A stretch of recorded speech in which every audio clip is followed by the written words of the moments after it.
Good morning, my friends. We have ourselves another new day in Empires and Puzzles, and with it comes a brand new Gem Summon Challenge.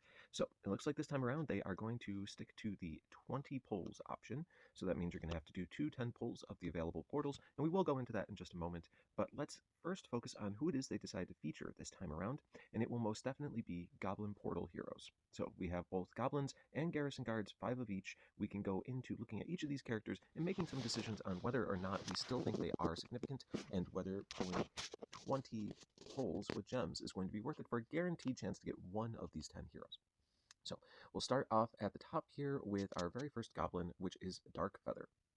Dark Feather has really made a name for himself in this game as one of the meta goblins that existed for a very, very long time. My big concern with Dark Feather is not that his special will be interesting, because it will, and we'll get into that. It's the team power that's going to be at the top right there. I want you to understand that this character maxes out at 1256 team power. Now, in order to get to that 1256, I also want you to understand that you need to commit 10 Alpha Aethers, 7 5-star Purple Aethers to get there. So that is an awful lot of investment in a character who is currently, let's see, 300. Is that right? 350? Yeah, 350 CP behind the latest characters, which are being released at 1607. So that's a huge drop off already, and it does make me question whether investing in these characters makes sense for you, but understand that this will be a fun character, so let's get into his special. First things first, we have ourselves I should go into the family bonus. We have 5 goblins. So the goblin family bonus is going to be for 1, 2, or 3 heroes. Each time a hero takes damage from an enemy's special skill, it removes 50, 75, or 100% of the boosted health bonus for all enemies. So these guys are absolutely fantastic counters to boosted health. It was always one of their awesome abilities when they first came out and really helped them own the meta for a little while.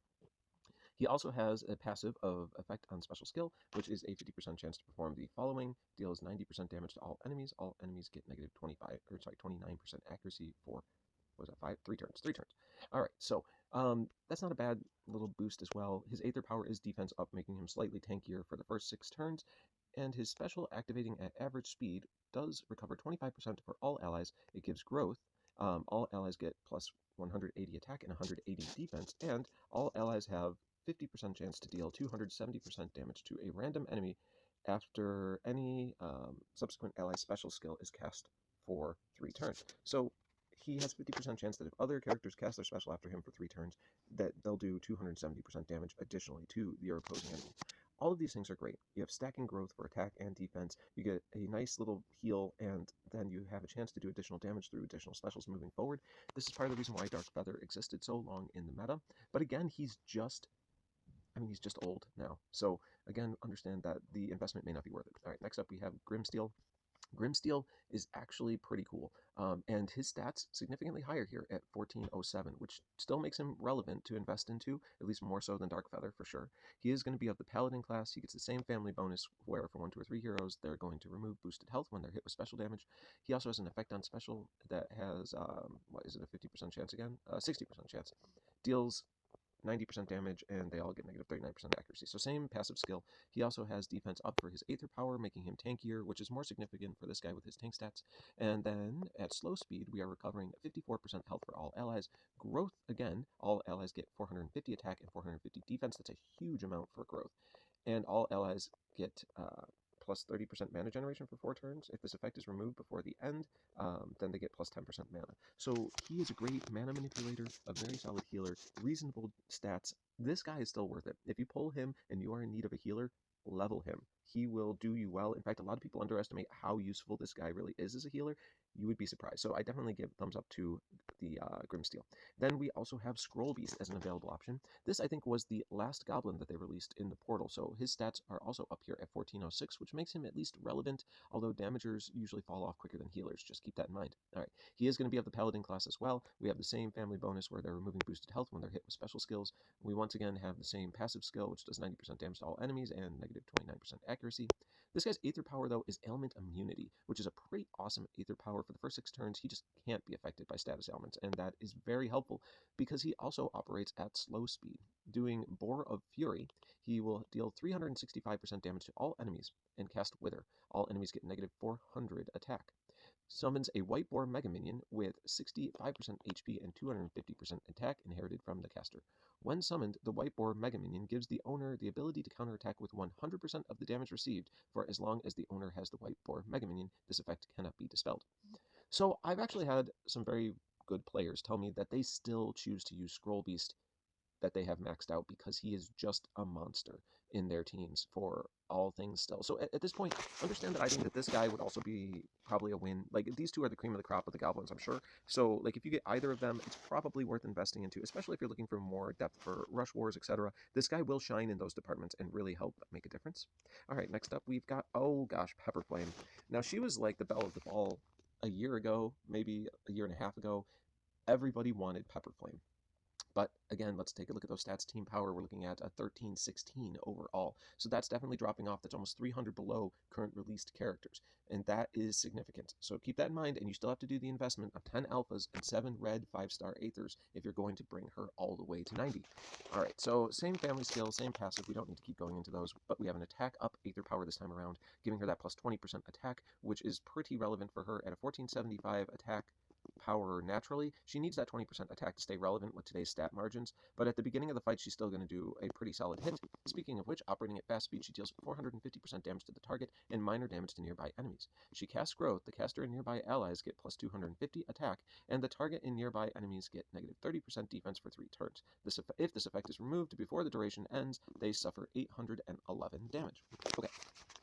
That 811 damage that you see there at the end, it does scale with attack power. So that will go up and down as she has her attack stat modified. So if she's casting growth on herself, that effect is going to get stronger. But understand that if you don't take her all the way to 90, that will be less than 811 damage as well, because her attack stat will be lower. Do I like her? Sure, she's fun. I think she has the ability to stay somewhat relevant, mostly because she is giving growth to her attack stat. So as the fight goes on, it can get stronger and she can stay competitive, but she's on the cusp of falling off. So just understand that we're right there. She's right on the cusp of possibly not being worth it for some players. I mean, if you're completely free to play, she's probably still going to really help you. So yeah, just keep that in mind. Then we finally have for the Goblin department, Leaf Whisk. Leaf Whisk is probably the one I'm least familiar with. He, once again, is another Paladin. We're looking at 1305 team power, so he is 300 behind the current releases. He will be operating at average speed, giving us... Oh, sorry, the Aether power was defense up. Then, operating at average speed, he will be giving us Flute of Enchantment, which casts growth and gives plus 355 defense for all allies. He summons a Spotted Boar Mega Minion with 65% health and 250% attack. Or is that 280? Sorry. I should have put better glasses on. All right, that is inherited from the caster. When summoned, the Spotted Boar Mega Minion gives its owner immunity to buff dispels and reallocations for as long as the owner has the Spotted Boar Mega Minion. I mean, okay. I don't like that Boar's effect nearly as much as I enjoy the counterattack you get from Scroll Beast. So this guy's okay, but I think, honestly, with the stat fall off and everything else, I wouldn't level this one if he was the one that I pulled. So at this point, I would say you have, in the Goblins department, 2 pretty solid choices in Grimsteel and Scroll Beast. You have a reasonable choice in Pepper Flame, but I do think this is probably too old to invest into.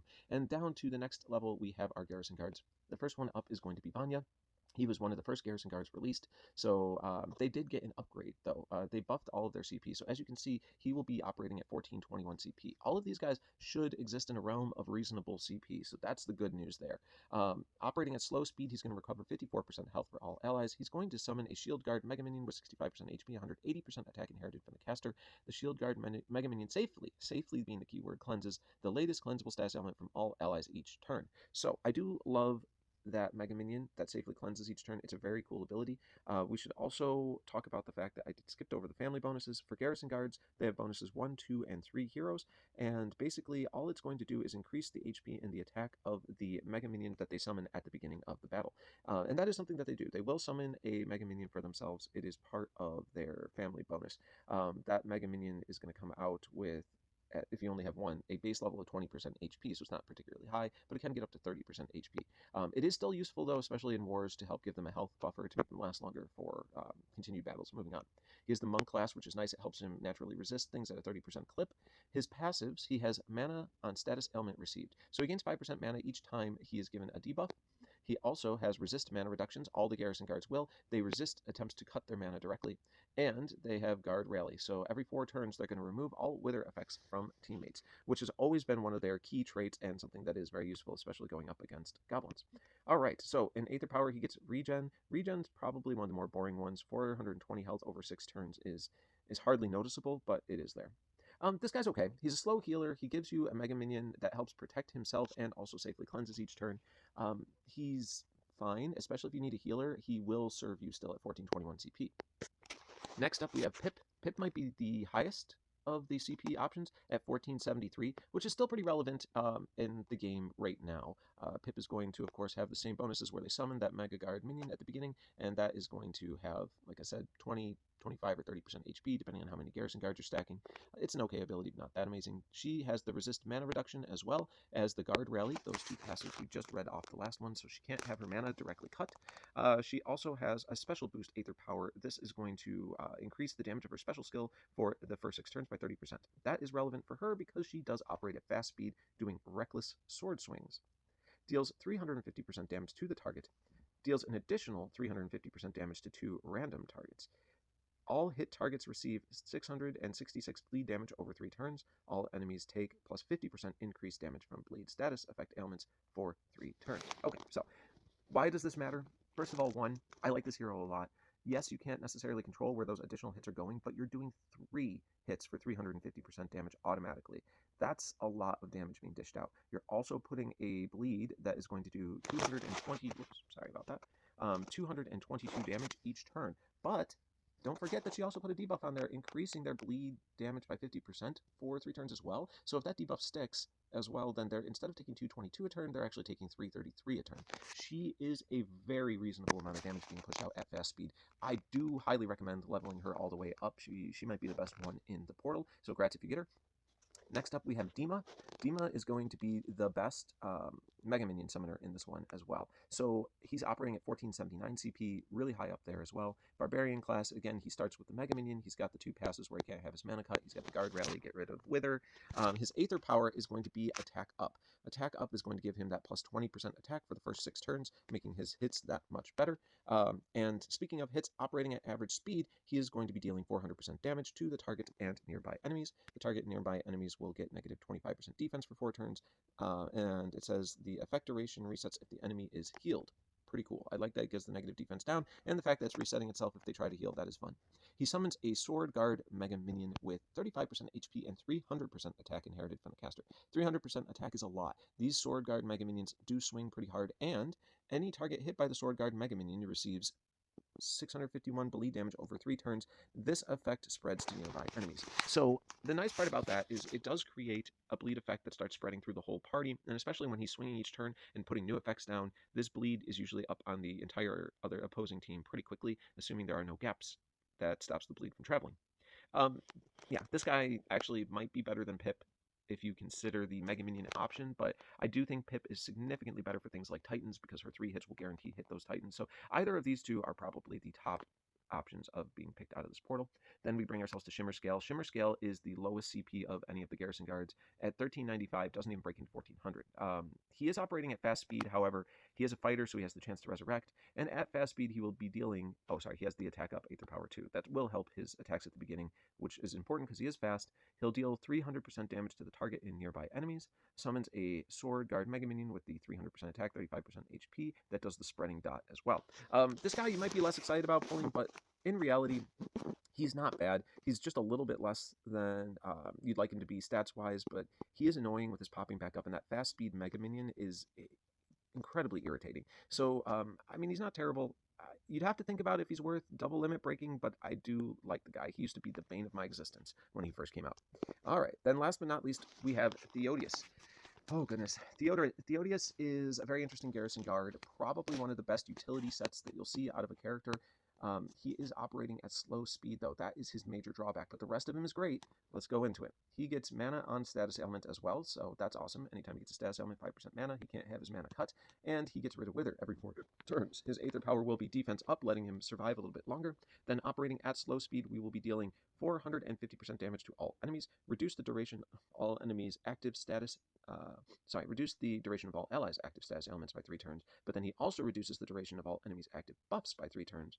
All allies get plus 35% defense for 5 turns, and all enemies get negative 35% defense for 5 turns. 5 turns is an incredibly long time for this debuff to last. That's pretty cool too. So this guy is basically doing a cleanse and a dispel. He doesn't directly do that. He's just taking 3 turns off of all of these things. But that's significant if you're going up against any effects that cannot be dispelled or cleansed.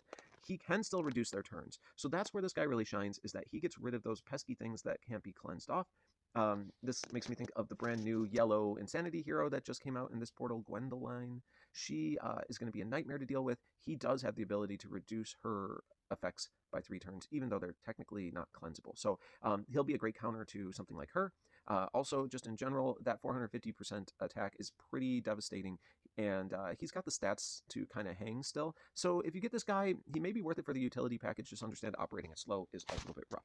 So just to recap real quick, in the top row with the goblins, I'd say I only would recommend Grimsteel and Scroll Beast if you want to consider double limit breaking. In the bottom row, Pip as well as Dima are definitely wins. You can double limit break those and not feel bad about it. Some of the consolation prizes, Theodius I think is a great utility package, great for rush wars. I would say he's on the cusp again of being worth that double limit break and investing into, especially if you don't have a ton of characters. He will serve you well. The other guys, Vanya, if you need a healer, fine. Shimmer Scale, he's fallen off a bit, but he will still be annoying and useful at times. So, I mean, that's really where we're at. But these 4 characters, the Grimsteel, the Scroll Beast, Pip, and Dima are probably the cream of the crop for effective characters still. All right, so real quick, now that we covered all of that, let's talk about the reality of whether this is worth it. I would say, honestly, for 20 gem pulls, I'm a little underwhelmed at what they offered here. Don't get me wrong, some of these characters are cool, but when we're talking about Garrison Guards, right, they had the opportunity to put Rosalind in there. They had the opportunity to put Fergus in there. These would have been characters that, or Maisie. Maisie's even quite good as a healer too. But these are the types of characters that I think would have drawn more attention to this and made it a lot more interesting.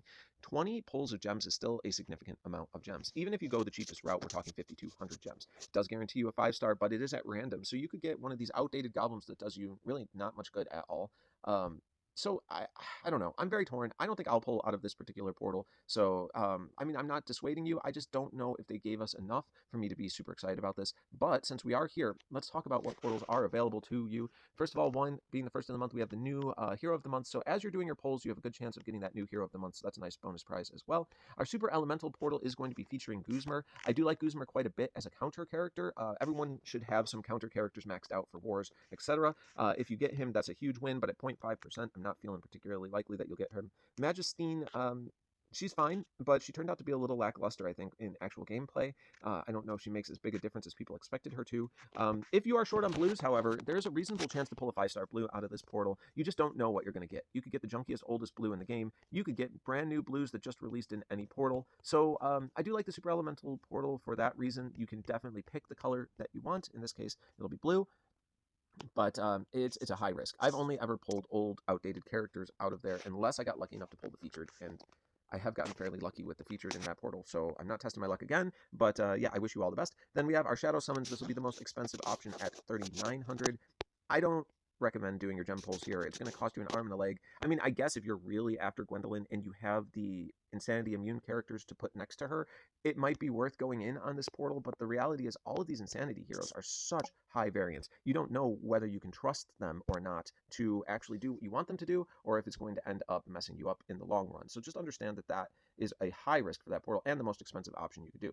And then we also have the Kavala portal, which honestly, if you're going to go in for this, this might be the one that I recommend. It's the cheapest one at 2,600 gems. And yeah, I mean, honestly, getting 2 of these, you're only at 5,200 gems. The featured characters this time around are all pretty phenomenal, honestly. Right here, you have a fast Megafiend Maker that is a sniper as well. Awesome. Here you have a very reasonable Resurrector with the stats to match, and also debuffs your opposing team for negative 50% defense against special skills for 4 turns.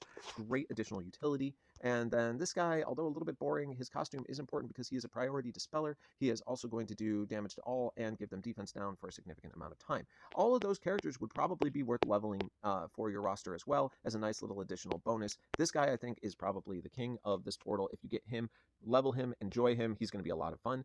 So yes, I wish everyone everybody luck who decides to go for this. Kavala is your cheapest option. The Super Elemental Portal is great if you need blue, and I really don't recommend the Shadow Portal unless you enjoy the chance at getting the additional 5 stars, but just understand it's a lot of high variance characters that you have to invest a lot of mats into that could end up losing you just as many fights as they win you. So just keep that in mind. All right, everyone, I think that's it for today. I wish you the best of luck, and yep, we'll see you next time.